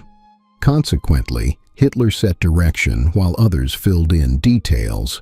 Specific evidence documented this through ministry feuds and captured correspondence, conflicting orders from different agencies, local officials taking extreme initiatives, Hitler encouraging competition, and lack of clear command chains. As a result, the outcome was becoming more extreme through chaos. Each agency tried to outdo the others, which meant extremism became normal and violence grew worse without formal orders. Impact on understanding was very strong and challenged long-held beliefs about Hitler's control. The myth that Hitler controlled everything collapsed as the regime's problems with organization became clear. Beliefs driving policy replaced central planning, while the system enabled brutality through poor organization. Furthermore, lower-level actors mattered enormously. Thousands of decisions created systematic violence rooted in the regime's ideology, not just Hitler's will. The contrast was striking. The government was an organizational disaster, and paradoxically, that made it more dangerous, not less. Chaos produced extremism, while poor organization enabled brutality. Competition made policy more extreme as everyone worked towards the Führer. This produced scale never seen before, resulting in the systematic persecution and murder of millions based on beliefs about racial superiority that we now recognize as gross violations of human rights. The paper trail proved systematic planning clearly, orderly planning documented, implementation proven through records, wide circle of knowledge confirmed, office pathway evident, economic dimensions exposed, and progression from discrimination to complete destruction traceable. Key document types told the story. Wannsee conference minutes showed coordination of what historians now call the final solution, while reports from mobile killing units counted elimination.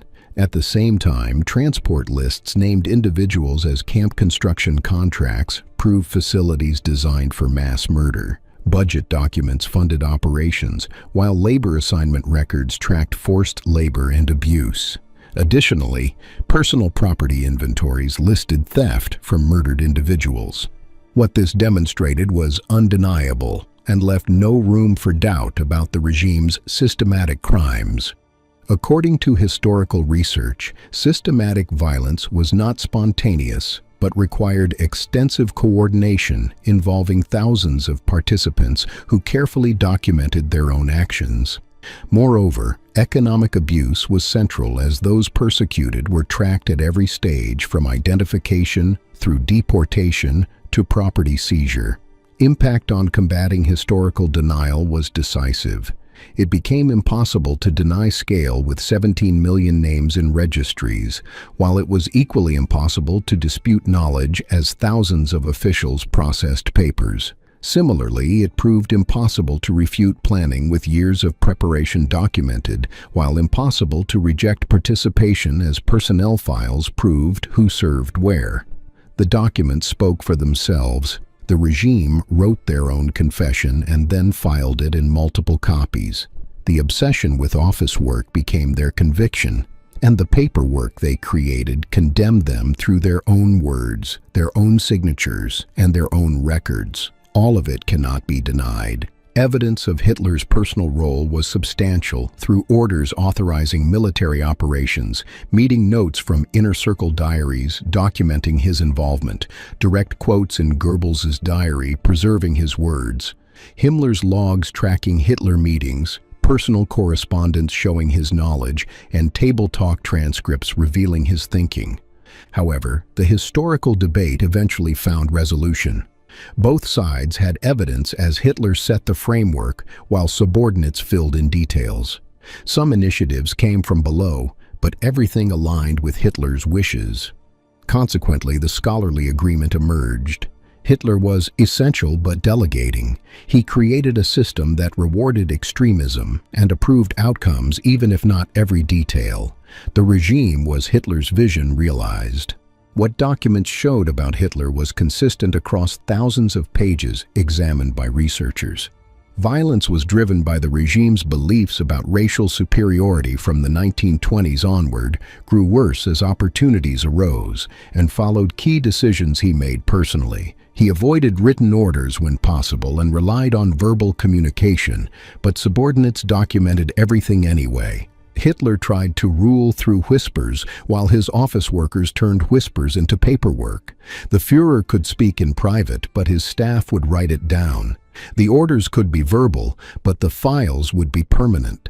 Therefore, Hitler thought he controlled information when he just created evidence that historians would later use to document his regime's atrocities.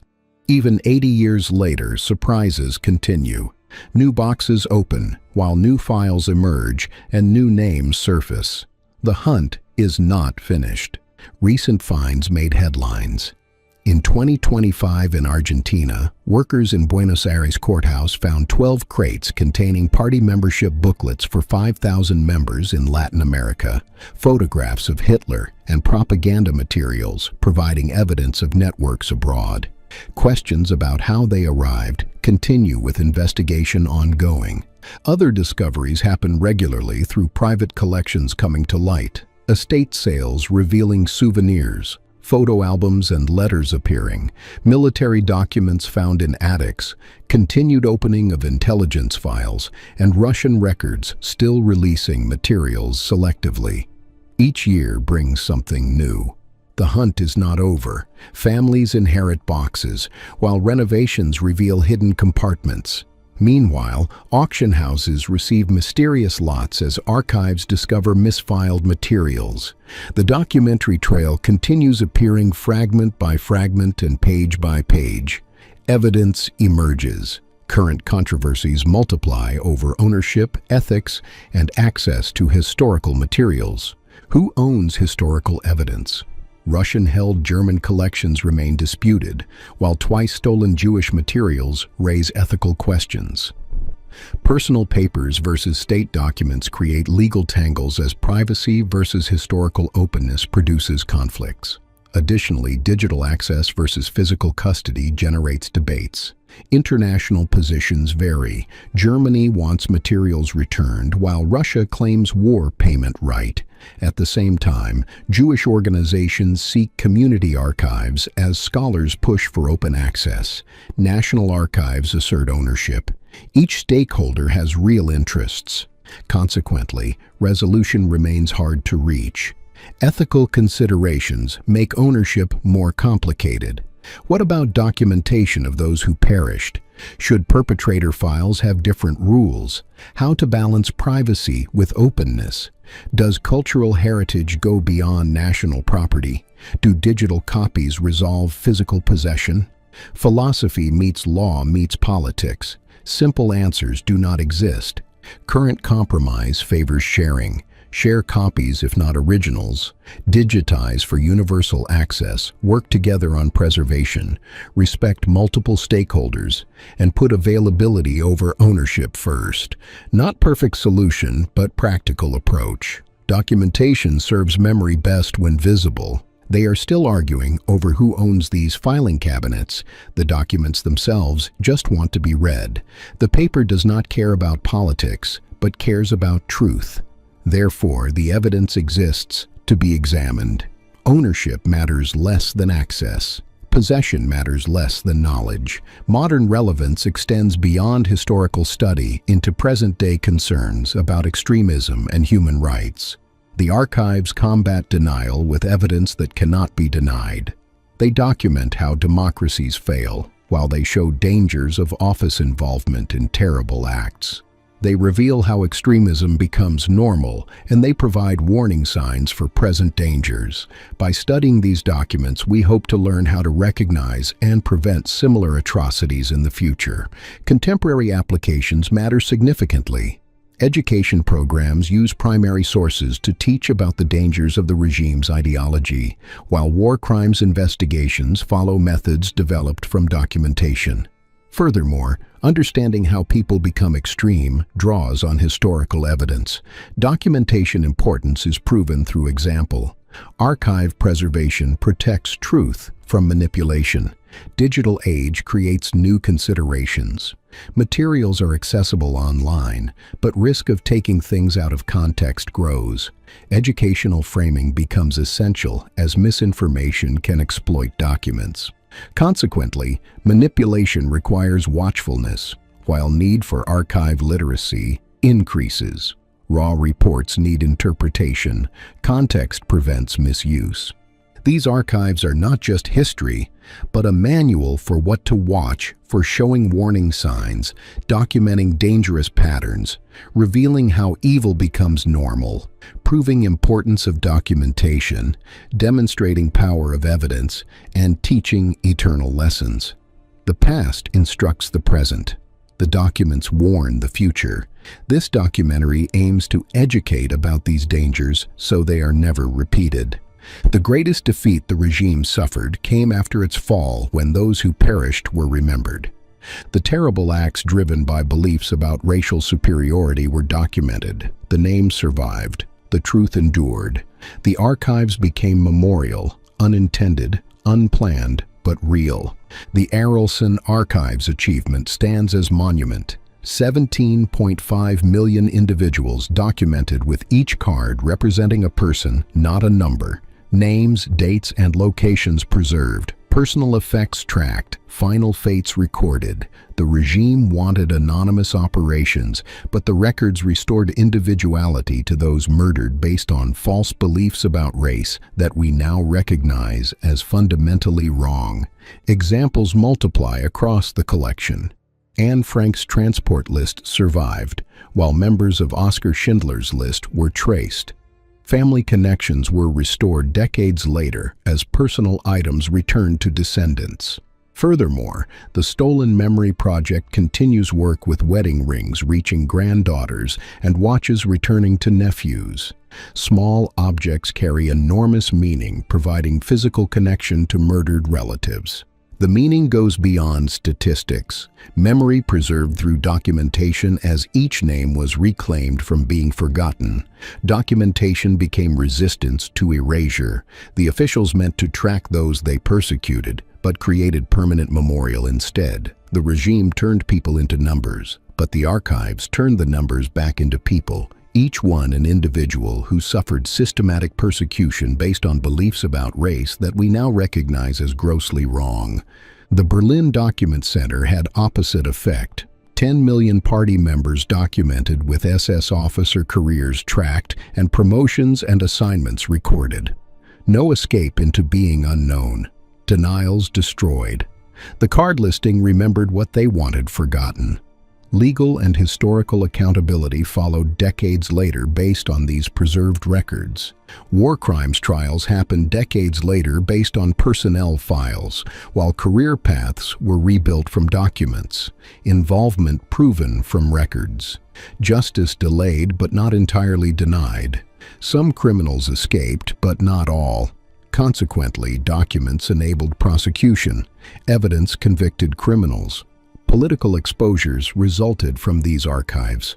West German officials' pasts revealed, including Kurt Georg Kiesinger as chancellor with party membership, Heinrich Lübke as president involved in building facilities where forced laborers were held, and Kurt Waldheim as UN Secretary General who served in military intelligence. Documented membership could not be denied. Files do not lie. Cards do not forget. Archives serve memory continuously through primary source education, bringing students face-to-face with evidence, museum partnerships displaying original documents, digital exhibitions reaching global audiences, school curricula integrating actual files, and survivor testimony finding backing in paperwork. Memory is protected by proof. Combating historical denial relies on records. Original files are available for inspection, scientifically checked, cross-referenced and organized, searchable and accessible, and impossible to dismiss as made up. Those who deny these atrocities can claim fraud, but records prove the truth.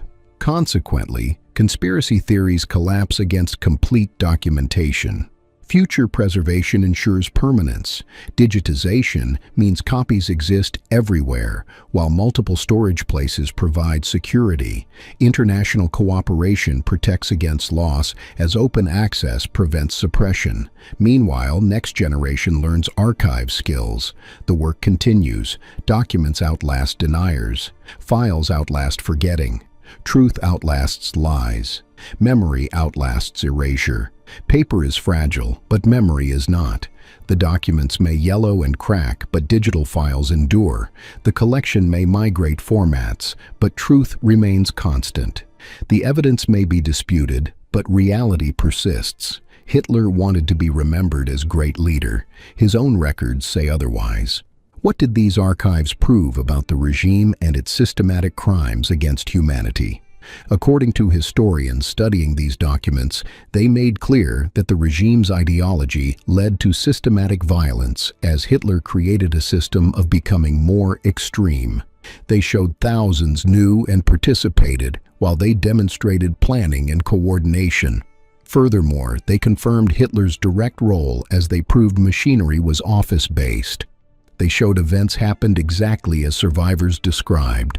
The regime's true nature emerged from files as built on terror and documentation, chaotic but organized in implementation, efficient only at destruction, dependent on wide involvement, and defeated by its own evidence. What survived was condemning, complete documentary record of atrocities driven by false beliefs about racial superiority.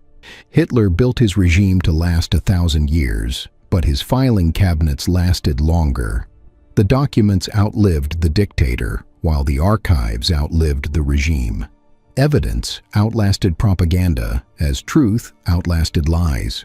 Paperwork proved more lasting than power. The officials wrote history. They did not mean to.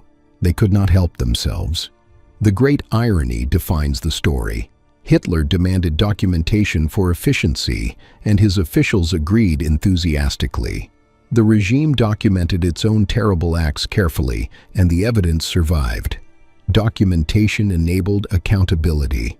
All unintended, all certain to happen. What Hitler intended was different from what the archives became. He wanted records for efficient management, proof of racial superiority, victory monuments, historical legacy of conquest, thousand-year regime celebration, glory and triumph, power and domination, and permanent empire.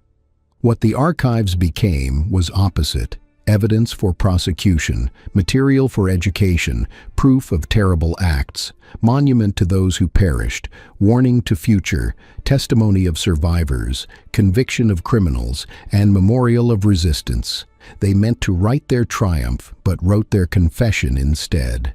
Every order, all transports, each casualty, all recorded, everything preserved, all accessible. The paper empire defeated the paper dictator. The journey is complete, from salt mines to servers, from secret vaults to open access, from Cold War weapons to educational tools, from classified files to digital databases, and from hidden evidence to universal knowledge. 80 years of searching, finding, hiding, revealing, digitizing, and sharing. What remains is work. Some materials still restricted, while some collections are still in disputes. Some documents likely still undiscovered as ongoing digitization projects continue. Meanwhile, continuous research produces new insights. Questions emerge from old papers. The archives are alive. They keep teaching. They never stop speaking. The ultimate lesson is clear and proven by the regime's own records. Documentation matters enormously, as archives preserve truth permanently. Evidence outlasts propaganda always, while memory defeats forgetting eventually. History holds power accountable in the end. These are not abstract principles, but proven facts. Hitler's record proved them. By examining this history, we hope to learn how documentation protects truth and how archives serve as permanent witnesses against atrocities. Inside Hitler's lost archives, we found what Hitler never intended: truth, simple fact, documented reality, and undeniable evidence of systematic crimes against humanity driven by the regime's ideology. Buried in salt mines 2,000 feet down, locked in Soviet vaults for 50 years, scattered across 3 continents, and hiding in suburban attics, the documents waited. Each page a witness, each file a testimony. The regime thought paperwork made them efficient, but it found them guilty. They documented everything, and everything condemned them. They wrote their terrible acts in multiple copies, while they signed their names to orders. They filed evidence. They preserved what they should have destroyed. 80 years later, the hunt continues. New boxes open each year, while new files emerge regularly. New names surface constantly. Hitler wanted those who perished forgotten, but the collections remembered them. Hitler wanted his terrible acts hidden, but the storage places exposed them. Hitler wanted to rule forever, but the files ended him. The documentation system ultimately worked against the dictator. Hitler built a regime of terror based on false beliefs about racial superiority that attempted to hide its actions, but the archives he created preserved the complete record of the regime's activities. Those files outlived the regime and turned his paper empire into a permanent witness against him. By examining this history for educational purposes, we can ensure these atrocities are never forgotten and never repeated. The regime eventually collapsed for many reasons during the war. To learn more about that collapse, check this video next.